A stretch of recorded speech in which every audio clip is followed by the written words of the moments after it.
Leyenda de la calle del Niño Perdido. Una de las historias coloniales que originó el nombre de la calle Niño Perdido, hoy eje central, es la que ahora presentamos a nuestros lectores por ser la más aceptable y sobrecogedora. El suceso tuvo lugar en lo que hace algunos años fue la esquina Arcos de Belén y Niño Perdido.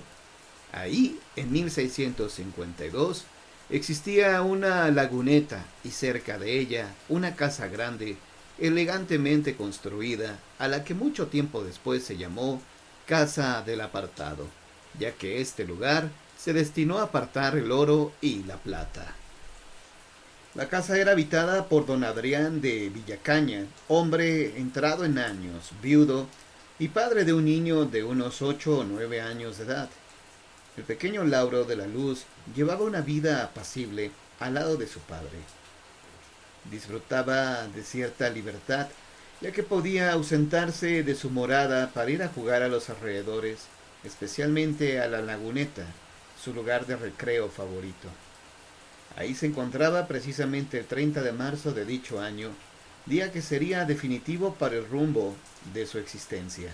Mientras que en la casa mayor se arreglaba y disponía todo con esmero para recibir a la persona que vendría de España, dos muchachas salían en busca del niño, apresuradas e inquietas, ya que el infante debía estar vestido con propiedad de acuerdo a la ocasión. Después de rodear la laguna y llamarlo a gritos, lo descubrieron en una de sus orillas. «Niño Lauro, ¿en dónde andáis?» «Aquí», contestó el niño. «No hagáis ruido, por favor, que me espantáis a los peces». «Pero si aquí no hay más que ajolotes». «Aún así, no los espantéis. Vamos ya, venid que vuestro padre os llama con urgencia». Está bien, está bien». El niño fue llevado ante su padre, quien lo miró con severidad. «Pero mirad cómo traéis vuestras ropas, Lauro. Venís cubierto de lodo». «Estaba jugando, padre», contestó el niño, aún malhumorado porque lo habían quitado de sus juegos. «Bien, bien», dijo el padre, y dirigiéndose a una de sus sirvientas ordenó: «Aseadle y ponedle ropa apropiada para recibir a doña Elvira». Llevado de la mano por la muchacha, el padre ya no vio la cara interrogante del niño, quien preguntó: «¿Por qué me arregláis con tanto esmero? Tendréis que estar correcto para recibir a vuestra madre». «Pero mi madre está muerta. Yo no tengo dos madres». «La dama que llega hoy de España se casará con vuestro padre, niño. Por eso será vuestra madre». «No. Nana Ricarda me ha dicho que mi madre está en el cielo. No tendré nunca otra madre. Entiéndelo. No llamaré madre a esa mujer». Desde el momento en que doña Elvira descendió del carruaje, apoyada galantemente por don Adrián de Villacaña, el niño supo que, en efecto, esa mujer no podría ocupar el lugar de su progenitora, vestida con elegancia y sobriedad, propio de una mujer madura. Su talante denotaba claramente un carácter difícil. Su mirada, exenta de toda ternura, se posaba distante en la servidumbre, amable ante don Adrián, pero cuando miró al pequeño, desde su elevada estatura, su expresión endureció por completo. Comprendió que no lo adoptaría jamás. «¿Este es vuestro hijo?» «Y también será el vuestro, señora», contestó don Adrián. «No se equivocaron quienes me dijeron que se parecía a su madre». «Sí, se parece a la señora cuyo puesto venís a ocupar». Casaron de inmediato y conforme al transcurso de los días, doña Elvira fue sintiendo el peso de su condición. Era la señora de la casa, cierto, pero venía a ocupar un lugar, como le había dicho su esposo, un lugar vacío. Así empezó a tomar mayor adversión al pequeño. Lo odiaba en silencio, al igual que a la casa que habitaba, pues toda ella contenía la presencia de la difunta, el estilo y disposición de los muebles, los finos cortinajes, los candelabros y figuras de ornato, y especialmente el retrato de la mujer que ocupaba la pared central de la sala. El porte natural de la difunta, su belleza y la expresión dulce y sosegada que dominaba su rostro, parecía una burla ante doña Elvira, burla sellada a diario por el enorme parecido del niño con su madre. Esta observaba el cuadro con desdén, diciendo para sus adentros: «Ah, cuánto os odié desde siempre, tanto como odio a vuestro maldito hijo. Si no fuera porque anhelé ser la esposa de don Adrián, jamás habría venido a la Nueva España». Sin embargo, doña Elvira tuvo buen cuidado de no mostrar sus sentimientos ante el niño, y menos a su esposo, de modo que cuando llegó aquel fatídico día, fingió un enorme pesar y angustia ante su señor. «Bendito Dios que habéis llegado, don Adrián». «¿Qué es lo que sucede?» «Vuestro hijo. El niño se ha perdido». «No es posible. ¿Lauro perdido?»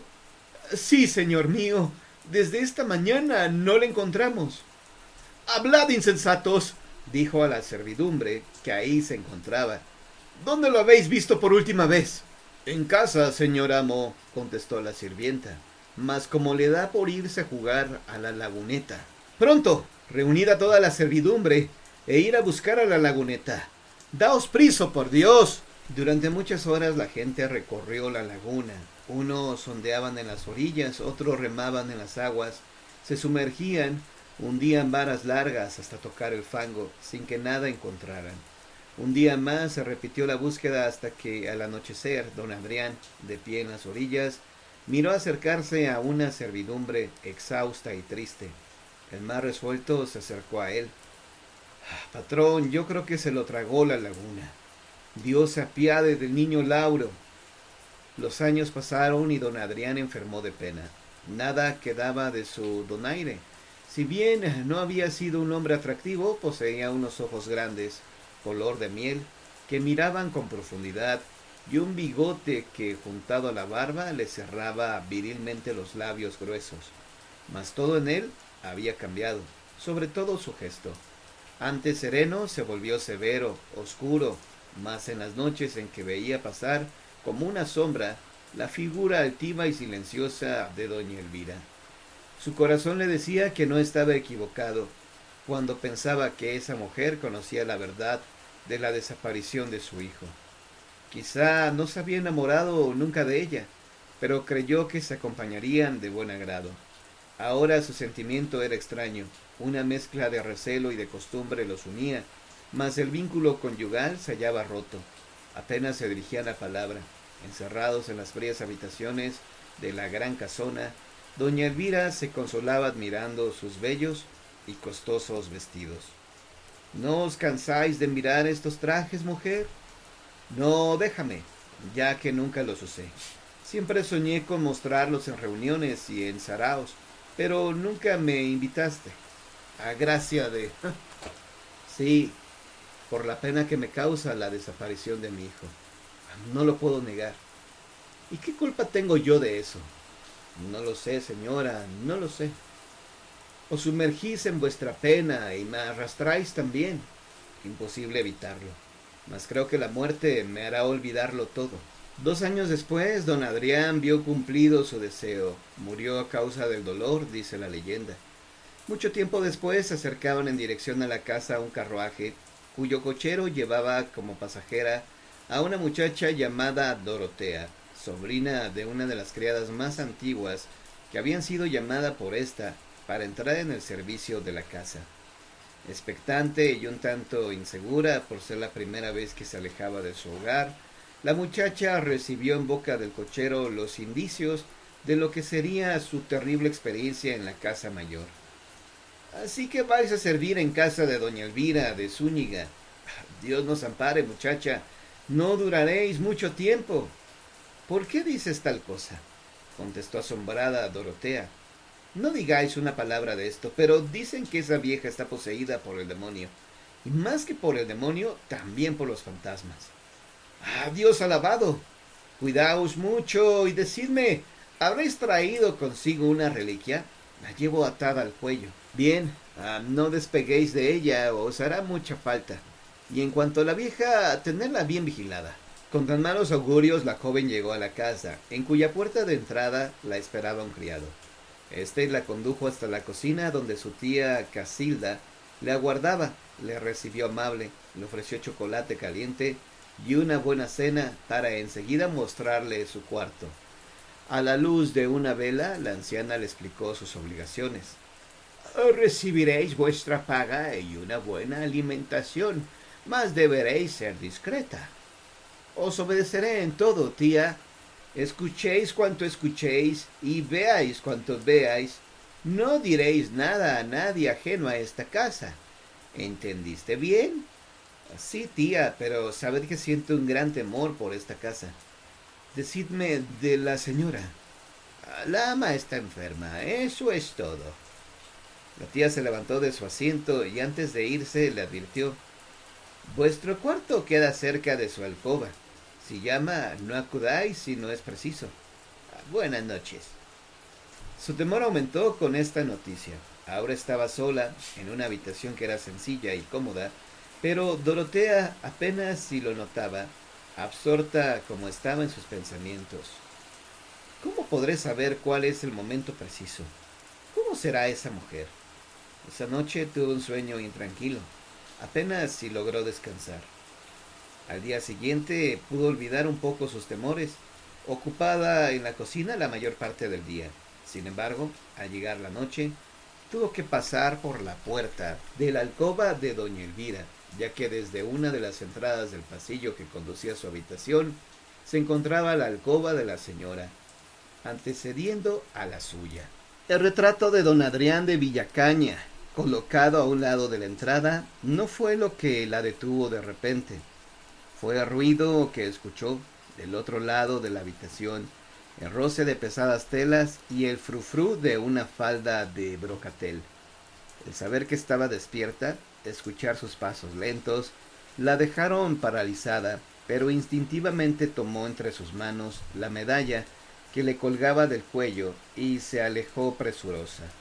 Se metió a la cama sin desvestirse, rezando, pidiendo al cielo protección.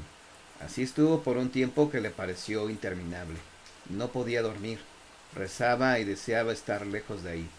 De pronto oyó el rechinar de su puerta. Vio que ésta se abría lentamente y a la luz de una vela miró una forma humana. ¡Amparadme, Dios mío! Apenas escuchó decir, pero se tranquilizó cuando vio que se trataba de una sirvienta, de las más antiguas, lo mismo que su tía. La mujer, llamada Ricarda, se acercó con una vianda y le ordenó: tomad, llevad esta leche con azares para la señora ama. Pero, ¿he de ser yo? Sí, desde hoy tú serás quien le lleve todas las noches la leche a la ama. ¿Qué tarea tan difícil? Le habían señalado, pensaba. No se atrevía a abrir la puerta de la alcoba. Las manos temblorosas agitaban la pequeña charola de plata y el vaso en ella colocado.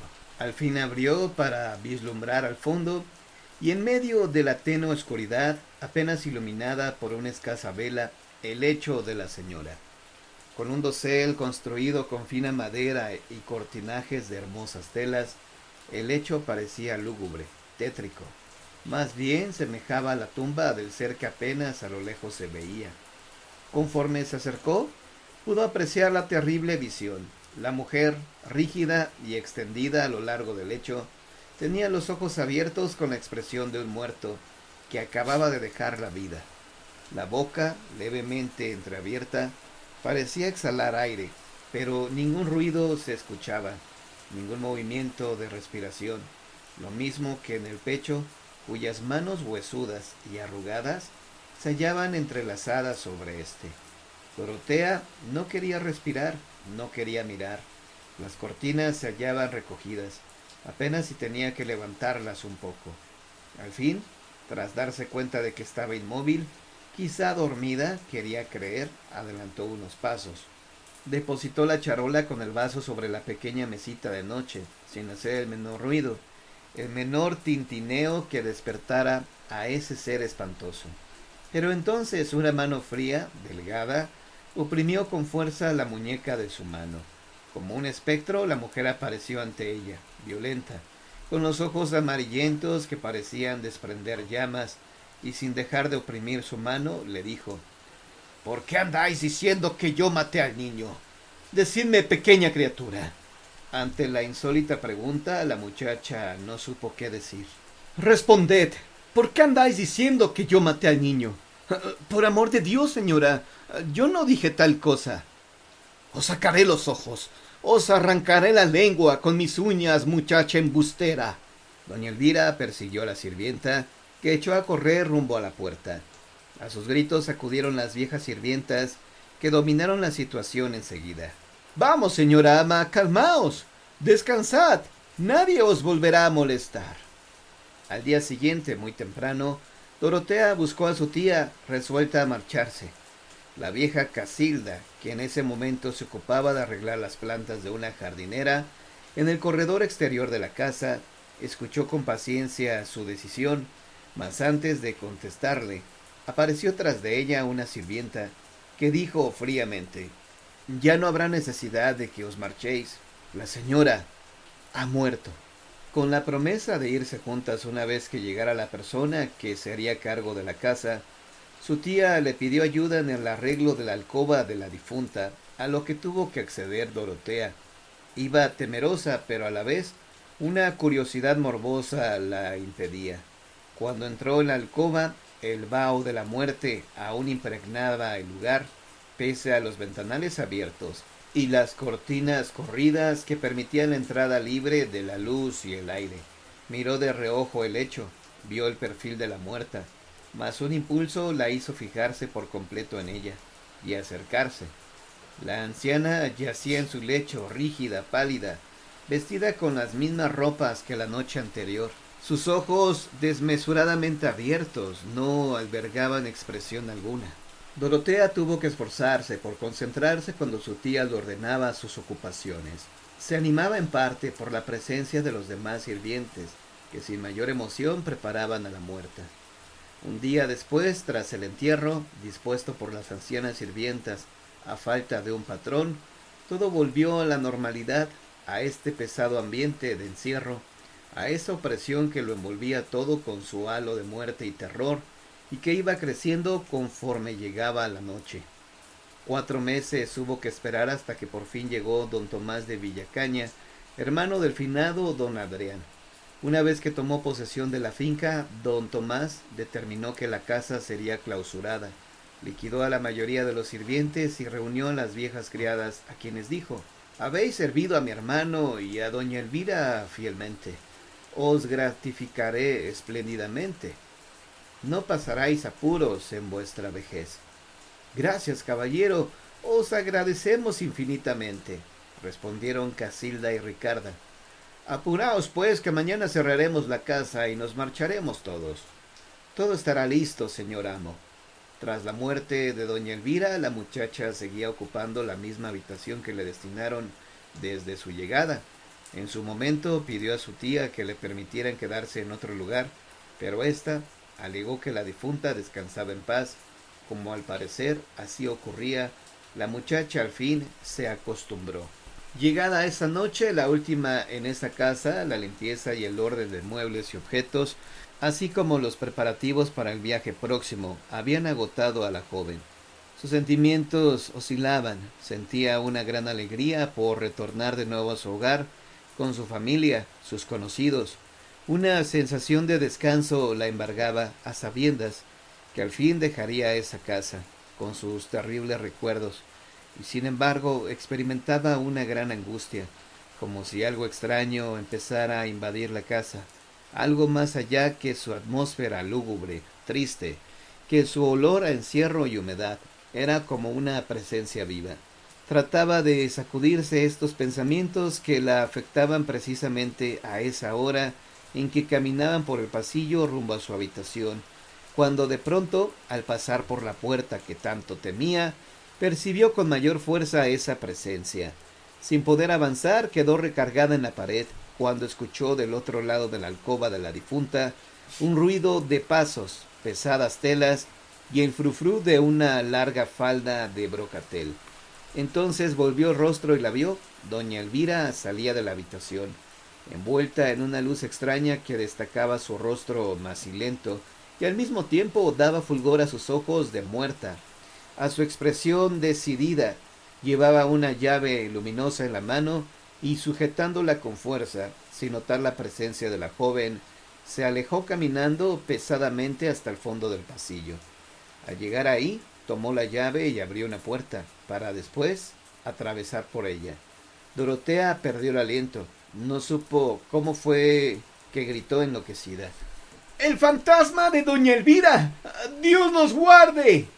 A los gritos acudieron las sirvientas y don Tomás. ¿Qué sucede, muchacha? ¿Por qué gritáis de esa forma? Preguntó don Tomás, espada en mano. La joven relató lo sucedido. Era ella, señor, os lo juro. Entró por esa puerta, decía señalando al fondo. ¿Puerta? Pero si ahí no existe puerta alguna, contestó don Tomás, mientras caminaba hacia el lugar que la muchacha indicaba. Os lo juro, había una puerta ahí. Ella la abrió con una llave luminosa. Aguardad, ahora recuerdo algo. Sí, venid conmigo. La joven siguió a don Tomás, quien extrajo una llave de un arcón colocado entre varios muebles y objetos desordenados en el sitio que fuera el costurero de la señora. Mirad, recién descubrí esta llave en este arcón, pero miradla bien. ¿Se parecía a esta? La muchacha la observó por unos momentos. Creo que es la misma. Dios alabado. Bien. Por ahora descansad. Mañana traeré hombres para que tiren la pared. Si el fantasma de mi cuñada quiere mostrarnos algo, lo hallaremos. Muy de mañana, al día siguiente, dos hombres comenzaron a romper el muro en el lugar donde la muchacha había visto la puerta. Tras destruirlo con unos picos de metal, algunas horas después, descubrieron una puerta forrada de láminas de plomo. Don Tomás ordenó descubrirla por completo. A continuación, los hombres se colocaron en cada lado de la puerta, tiraron la mezcla y con la ayuda de un pico largo de grueso metal metido a presión, introdujeron los picos hasta afianzarlos y tiraron de ellos hasta derribarla. Al fin quedó al descubierto la puerta. Entonces don Tomás probó la llave, que cedió al instante. Al empujar, crujió la puerta con un chirrido. Sus goznes viejos parecían quejarse, y en el interior una oquedad oscura se veía y un olor a polvo viejo. Don Tomás tosió por unos momentos, tras inhalar el polvo que se alzó con el aire de la puerta abierta. Se quedó mirando al interior y trémulo ordenó. ¡Pronto! ¡Traer una luz! Parece que hay alguien ahí adentro. Una de las sirvientas le entregó una vela encendida. Él dio unos pasos hacia el interior, alumbró la estancia en varias direcciones, le pareció ver algo. Entonces, al dirigir la vela hacia un rincón del estrecho cuarto, gritó. ¡Dios santo! ¡Qué cosa tan espantosa! ¿Qué habéis visto, señor? Preguntaron los sirvientes y trabajadores, que al fin se atrevieron a entrar. Algo horrible ahí en el rincón. Parece un animal momificado, como un mono. ¿Un mono, decís? Preguntó la vieja Ricarda. Sí, es una cosa pequeña. En ese instante, la nana Ricarda se estremeció al recuerdo de otros años, de un presentimiento callado siempre para sí. ¡El niño! ¡Dios mío! La mujer se precipitó al interior para hacer el más terrible descubrimiento. Sí, es el niño. ¡Mi niño Lauro! ¡Mire sus ropas! Son las mismas que llevaba el día en que se perdió. Sentado en el piso y apoyando las manos sobre sus rodillas dobladas, yacía la pequeña momia. Su cabello ralo, pajizo, cubría su rostro, cuya piel, corrompida y dura como un cartón, conservaba una expresión de horror y desaliento. Decidme, ¿qué le sucedió al niño? No sé, creo que lo encerraron y murió de hambre y de pena. De pronto el semblante de la mujer se encendió. ¡Fue ella! ¡Fue doña Elvira! Por eso sufrió tanto en su vida, don Tomás. En sus últimos años padeció terribles dolores. Gritaba en las noches como enloquecida. Al fin sabemos lo que sucedió con el niño perdido. Llevaremos sus restos al cementerio, dijo don Tomás, apesadumbrado por el secreto de la familia. Mas cuando se inclinó para tomar los restos del niño, una ráfaga de aire levantó los despojos, hechos polvo. Los restos del niño desaparecieron. Parecía que un hado terrible lo seguía persiguiendo.